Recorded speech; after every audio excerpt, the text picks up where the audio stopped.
corporations and businesses that create jobs. You know, that old theory, trickle-down economics. That has been tried. That has failed. It has failed rather spectacularly. All right, we're back with the great Mark Steyn, whose new book, The Undocumented Mark Steyn. Don't say you weren't warned. The book is out, bestseller, of course. And Mark, we had Reince Priebus on yesterday who made some news. He said two things. One, he said Hillary's really not good at politics. And right. Two, he said she's in danger of becoming a caricature of Elizabeth Warren. Yeah, I think this is the funny thing that Democrats want Elizabeth. By the way, I'm not persuaded. You said beforehand Hillary is probably going to be the nominee. Yeah. And I'm not persuaded she will run, precisely because she is so bad at politics, and precisely because I think the base would actually prefer Elizabeth Warren, and who, whatever one feels about her, is better at being a hardcore, shrill, left-wing, so-called standard bearer, and would offer the additional benefit of being the first Cherokee in the White House, or whatever she claims to be.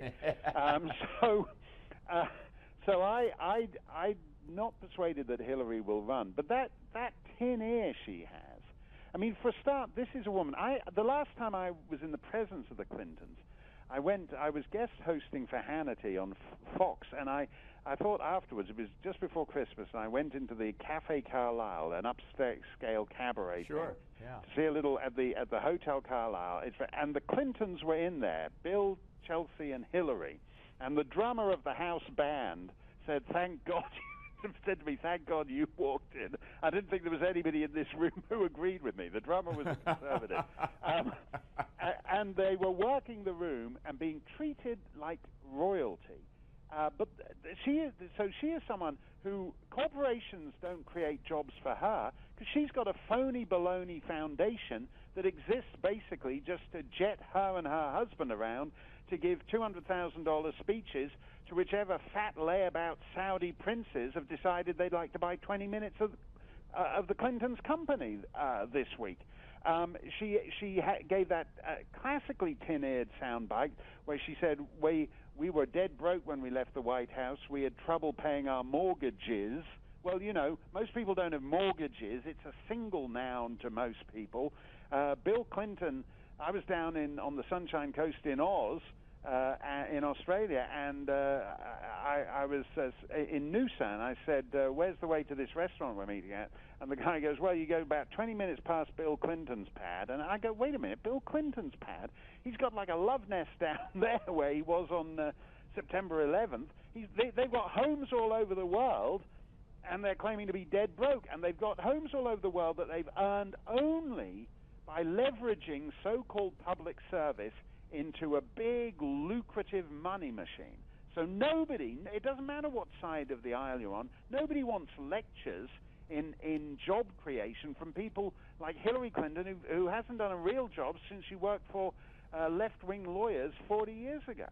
All right, now let me ask you about what was something I teased into the break with. You talked about someone who could come forward. Who do you see on the Republican side that could be that person that could bring us the hope that you described in your book at the end?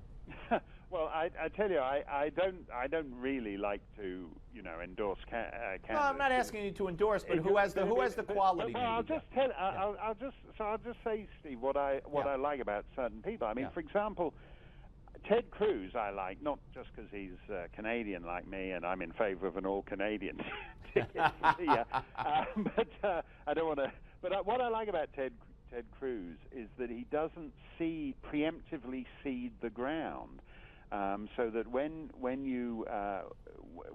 he's asked a question that's framed from a sort of left-wing Democrat media perspective, he doesn't accept the premise of it. He says, no, it's this way of looking at it.